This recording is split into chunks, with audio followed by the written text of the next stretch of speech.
Hello viewers, subscribers and learners, welcome to Seemanchal classes. पिछली video में हमने सब्जेक्ट को पढ़ा और जाना। आज प्रीडिकेट को पढ़ेंगे। इससे पहले कि हम वीडियो स्टार्ट करें, एक ज़रूरी बात आपसे करनी थी कि कुछ लोगों का कंप्लेन आ रहा था, शिकायतें आ रही थी कि वीडियो क्वालिटी कम है और साउंड कम है। आपको बता दें कि हम अंडर लॉकडाउन है, मार्केट बंद है, माइक अवेलेबल नहीं है। इसलिए आप अपने फ़ोन का, हो सकता है आपका फ़ोन का जो वॉल्यूम हो वो कम हो, आप उनको बढ़ा लेंगे। न केवल बढ़ा देंगे बल्कि फुल ही कर लेंगे, या नहीं तो आप हेडफोन या ईयरफोन का प्रयोग करेंगे। दूसरी बात, वीडियो क्वालिटी हम यहाँ से अच्छी वीडियो क्वालिटी पर वीडियो अपलोड करते हैं। हो सकता है कि आपके यूट्यूब में वीडियो क्वालिटी घटाया हो या कम हो, आप उसको बढ़ा लेंगे, ठीक है। तो आज हम पढ़ेंगे प्रीडिकेट। पिछली वीडियो हमने सब्जेक्ट को जाना, आज जानते हैं प्रीडिकेट को। एक एग्जांपल लेते हैं, Ram is a boy. Ram is a boy. हम सभी जानते हैं कि यहाँ राम सब्जेक्ट है। इसके अलावा जितने भी रेस्ट हैं, जितने भी बचे हुए हैं, ये सब के सब प्रीडिकेट हुआ। यानी कि किसी भी सेंटेंस में सब्जेक्ट के अलावा जो कुछ भी बचा हो वो प्रीडिकेट है। अब प्रीडिकेट में आप आज जानेंगे कि प्रीडिकेट में कितनी चीजें होती है। हमने इससे पहले प्रीडिकेट के बारे में जाना कि प्रीडिकेट बेसिकली है क्या। Predicate is the part of sentence that tells something about the subject. Predicate में वर्ब होता है, ऑब्जेक्ट होता है, कंप्लीमेंट होता है एंड मॉडिफायर होता है। प्रीडिकेट अकेला कुछ नहीं होता है, इसमें वर्ब भी कभी यूज होता है, कभी वर्ब को मिलाकर के प्रीडिकेट होता है, तो कभी ऑब्जेक्ट को मिलाकर प्रीडिकेट होता है, तो कभी कंप्लीमेंट को मिलाकर प्रीडिकेट होता है, तो कभी मॉडिफायर को। चलिए वर्ब से स्टार्ट करते हैं। वर्ब हम जानते हैं कि वर्ब दो तरह का होता है। एक तो हेल्पिंग वर्ब, जिसे आप ऑक्सिलरी वर्ब भी कहते हैं। दूसरा मेन वर्ब या फिर एक्शन वर्ब। हम मेन वर्ब का एग्जांपल लेते हैं।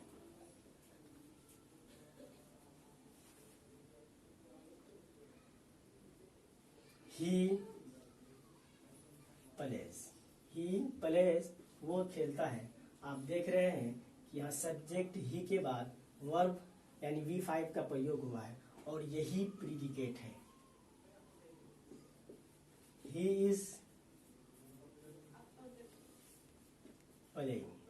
आप देख रहे हैं ये सब्जेक्ट है, सब्जेक्ट के बाद ये आपका हेल्पिंग वर्ब और ये वर्ब, ये दोनों मिल करके प्रीडिकेट है। अब जानते हैं ऑब्जेक्ट। पहले तो हम जानेंगे कि ऑब्जेक्ट है क्या। N object is a word.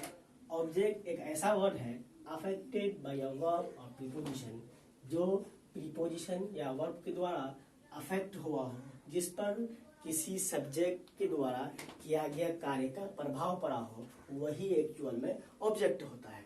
अब ऑब्जेक्ट होता कितनी तरह का है। ऑब्जेक्ट तीन तरह के होते हैं। आप किसी ग्रामर में 2 पढ़े होंगे या किसी वीडियो लेक्चर में किसी टीचर से 3 पढ़े होंगे। एक direct object, second indirect object and third cognate object. तो चलिए हम जानते हैं डायरेक्ट ऑब्जेक्ट क्या है। When there is only one object in a sentence, जब किसी सेंटेंस में केवल एक ऑब्जेक्ट हो, that is a direct object, उसे ही डायरेक्ट ऑब्जेक्ट कहते हैं। She teaches English, वो इंग्लिश पढ़ाती है। राम इट्स मैंगो, राम आम खाता है। आप जानते हैं यहाँ सी जो है ये सब्जेक्ट है और यहाँ राम सब्जेक्ट है। मैंगो ऑब्जेक्ट है, यहाँ इंग्लिश ऑब्जेक्ट है। और इस पूरे सेंटेंस में केवल एक ही ऑब्जेक्ट है, यहाँ भी केवल एक ही ऑब्जेक्ट है, इसलिए ये डायरेक्ट ऑब्जेक्ट है। याद रहे, किसी सेंटेंस में जब केवल एक ही ऑब्जेक्ट हो तो वो डायरेक्ट ऑब्जेक्ट होता है। चलिए आप जानते हैं indirect object. When the sentence has two objects, the object related to for whom or to whom is indirect object, and the object related to what is direct object. जब किसी sentence में दो ऑब्जेक्ट हो और उनमें से कोई एक ऑब्जेक्ट जो कि whom और for whom या फिर to whom से रिलेटेड हो, वो इनडायरेक्ट ऑब्जेक्ट है। अभी आपको अगर समझ में नहीं आ रहा है तो नीचे जब हम एग्जाम्पल को एक्सप्लेन करेंगे तो आप अच्छी तरह से समझ जाएंगे। And the object related to what is direct object, और किसी सेंटेंस में जब दो ऑब्जेक्ट हो उनमें से जो व्हाट से रिलेटेड हो वो डायरेक्ट ऑब्जेक्ट है। चलिए एग्जाम्पल देखते हैं। She give me a gift, उन्होंने मुझे एक गिफ्ट दिया। अब हम यहाँ देख रहे हैं कि यहाँ दो ऑब्जेक्ट है, एक मी है तो दूसरा गिफ्ट है। अब हम कैसे जानेंगे कि कौन डायरेक्ट है और कौन इनडायरेक्ट है? अभी हमने इनडायरेक्ट ऑब्जेक्ट के डेफिनेशन में जाना कि the object related to for whom और to whom is indirect object. She give me a gift, किसको गिफ्ट दिया? टू हुम, किसको, किसके लिए? तो मी के लिए। तो ये क्या हुआ आपका indirect object.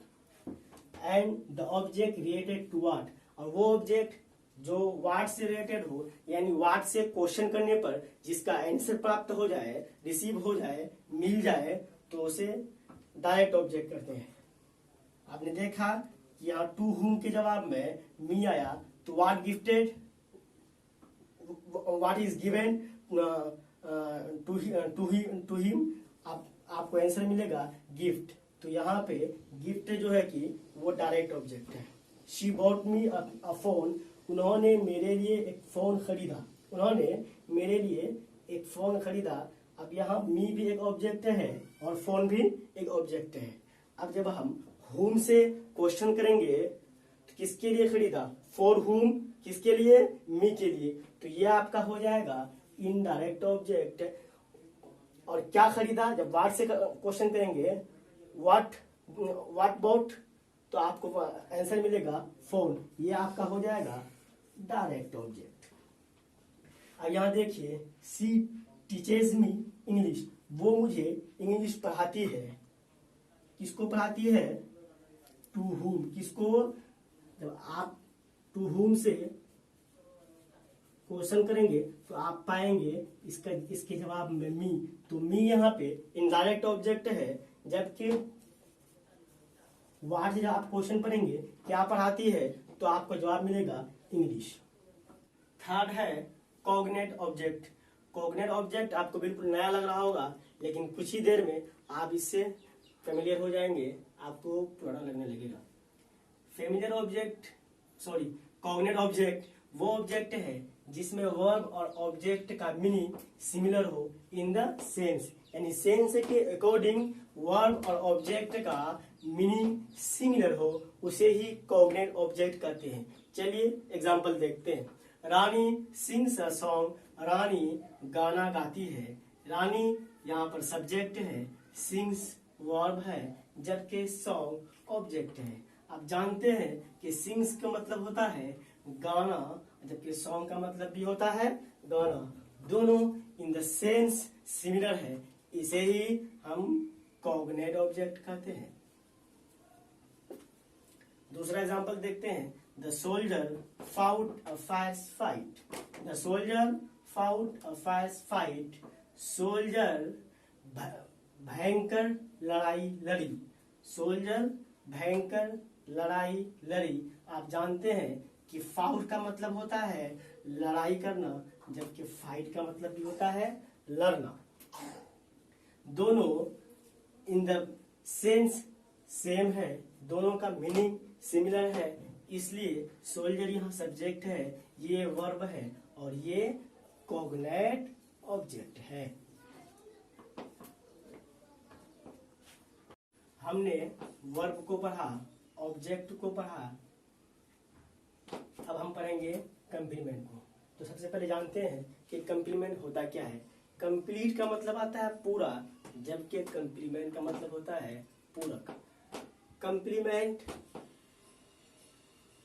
Complement is a word or group of word that completes the predicate in a sentence. Complement वो है, complement एक ऐसा वर्ड है, यहाँ लाइट पड़ रही है जिसकी वजह से अगर आपको दिखाई ना पड़े तो आप आवाज को सुनकर ही समझ जाएंगे यहाँ क्या लिखा हुआ है।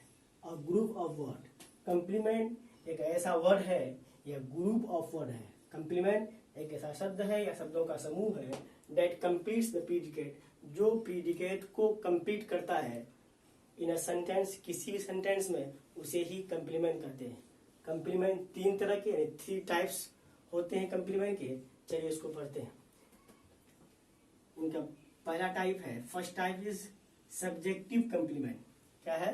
Subjective complement that comes for the subject और tells about the subject. Subjective complement वो कंप्लीमेंट है जो सब्जेक्ट के लिए आता है और सब्जेक्ट के बारे में बताता है। चलिए एग्जांपल देखते हैं। She is my friend, I am a teacher.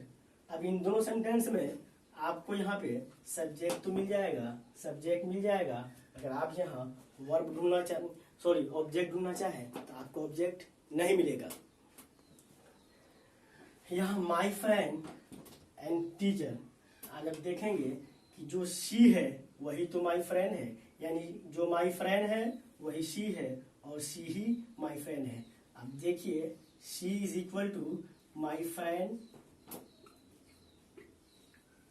है या नहीं, यानी जो माई फ्रेंड है वही शी है, यानी कि ये माई फ्रेंड शी के लिए ही आया है। इसे ही सब्जेक्टिव कंप्लीमेंट कहते हैं। अब यहाँ देखते हैं, आई एम अ टीचर, यानी कि जो आई है वही तो टीचर है, जो आई है वही तो टीचर है। आई और टीचर दोनों एक ही चीज है। आई टीचर है और टीचर ही आई है। ये टीचर किसके लिए इस्तेमाल हुआ है, किसके लिए यूज हुआ है? ये सब्जेक्ट आई के लिए इस्तेमाल हुआ है, सब्जेक्ट आई के लिए यूज हुआ है, इसलिए इसको सब्जेक्टिव कंप्लीमेंट कहते हैं। आप एक एग्जांपल और देखें, जैसे यहाँ लिखते हैं आई हैव अ कार। अगर हम आई को बराबर कर दें कार के तो क्या बराबर होगा? बिल्कुल नहीं, कभी नहीं होगा। यहाँ आई कार के बराबर नहीं है तो ये कंप्लीमेंट नहीं है, ये ऑब्जेक्ट है। लेकिन यहाँ टीचर आई के बराबर है, जो टीचर है वही तो आई है और जो आई है वही टीचर है, तो यहाँ ये टीचर सब्जेक्टिव कंप्लीमेंट है। अब यहाँ देखिए, शी इज माई फ्रेंड, जो माई फ्रेंड है वही तो शी है और जो शी है वही माई फ्रेंड है। She is equal to my friend, I is equal to teacher. लेकिन यहाँ पर I is equal to car नहीं, आई और कार दोनों इक्वल नहीं है, दोनों अलग अलग चीज है। तो यहाँ पे कार ऑब्जेक्ट है लेकिन यहाँ ये कंप्लीमेंट है। यहाँ एक बात याद रखने की है, इफ अ नाउन और pronoun is the complement of a sentence, यदि कोई नाउन और प्रोनाउन किसी भी सेंटेंस में कंप्लीमेंट के तौर पर, कंप्लीमेंट के रूप में इस्तेमाल होता है तो that should be in the nominative case, तो उसको नॉमिनेटिव केस में लिखा जाना चाहिए।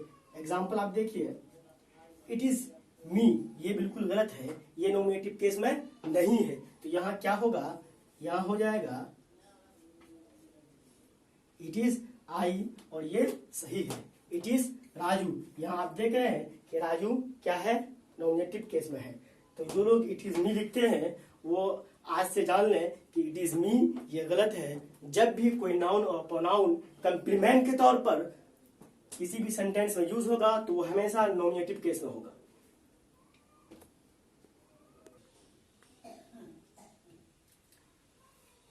अब जानेंगे ऑब्जेक्टिव कंप्लीमेंट।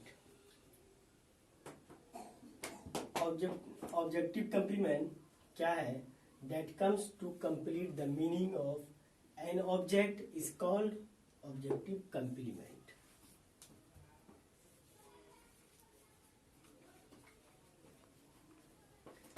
ऑब्जेक्टिव कंप्लीमेंट एक ऐसा कंप्लीमेंट है जो ऑब्जेक्टिव के मीनिंग को कंप्लीट करने के लिए आता है, उसे ही हम ऑब्जेक्टिव कंप्लीमेंट कहते हैं। एग्जाम्पल देखिए, I found the man sleeping, यहाँ पर आई सब्जेक्ट है, फाउंड वर्ब है, जबकि मैन ऑब्जेक्ट है। और स्लीपिंग यहाँ पर ऑब्जेक्ट मैन को के मीनिंग को कंप्लीट कर रहा है, इसे ही हम ऑब्जेक्टिव कंप्लीमेंट कहते हैं। सेकेंड एग्जांपल देखिए, we elected him our captain, हमने उसको अपना कैप्टन इलेक्ट किया, चुना। यहाँ पर वी सब्जेक्ट है, इलेक्टेड वर्ब है, हिम जबकि ऑब्जेक्ट है। यहाँ आवर कैप्टन यूज होकर के हिम के मतलब को, हिम के मीनिंग को ही पूरा कर रहा है कि हमने उसको, वी इलेक्टेड हिम, हमने उसको चुना। कैसा चुना, क्या चुना, आवर कैप्टन, अपना कैप्टन किसको चुना, हिम को। तो इसे ही ऑब्जेक्टिव कंप्लीमेंट कहते हैं। अब देखिए वर्ब कंप्लीमेंट क्या है, ये वर्ब कंप्लीमेंट। वर्ब कंप्लीमेंट वो है जो वर्ब के मीनिंग को कंप्लीट करता है। She is going to home, वो घर जा रही है। कहाँ जा रही है, घर जा रही है। अब यहाँ शी जो है कि वर्ब है, सॉरी गोइंग वर्ब है, जबकि शी सब्जेक्ट है। जब हम वेयर से क्वेश्चन करेंगे, वेयर इज शी गोइंग, कि वो कहाँ जा रही है, तो आंसर मिलेगा होम, टू होम। तो यहाँ पे टू होम वर्ब गोइंग का कंप्लीमेंट है। सेकेंड एग्जांपल देखते हैं, Radha will come on Monday, Radha Monday को आएगी। यहाँ मंडे का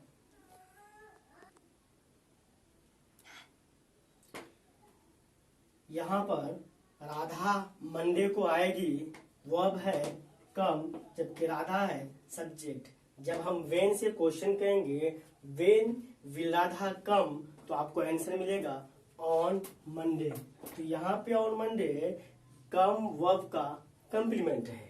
थर्ड एग्जांपल देखिए, पूजा स्पीक्स फ्लुएंटली, पूजा स्पीक्स फ्लुएंटली, पूजा यहाँ सब्जेक्ट है, स्पीक्स वर्ब है, फ्लुएंटली स्पीक के मीनिंग को कंप्लीट करने के लिए यहाँ यूज हुआ है। जब हम हाउ से क्वेश्चन करेंगे, हाउ पूजा स्पीक्स, तो आपको आंसर मिलेगा फ्लुएंटली। तो यहाँ पे फ्लुएंटली स्पीक्स का कंप्लीमेंट है। दोस्तों ये आज हम लोगों ने प्रीडिकेट को कंप्लीट किया। नेक्स्ट हम लोग नाउन को पढ़ेंगे। पढ़ाने के क्रम में कभी कभी कुछ मिस्टेक्स होता है, कहीं स्पेलिंग मिस्टेक या फिर ऐसी चीजें होती है जो आपको समझ में नहीं आए। पढ़ाने का मतलब होता है, पढ़ाने का मतलब ही होता है बेसिकली सीखना और सिखाना। तो आपको जहाँ कुछ समझ में नहीं आए या आपको कोई सजेशन हमको देना हो, एडवाइस देना हो, तो आप कमेंट बॉक्स में रख सकते हैं। या आपको कोई टॉपिक समझ में नहीं आया जो हम पढ़ा चुके हैं, तो आप कमेंट बॉक्स में पूछ सकते हैं। या नहीं तो आप मुझसे व्हाट्सएप पर मैसेज कर सकते हैं। नंबर है 7250725644।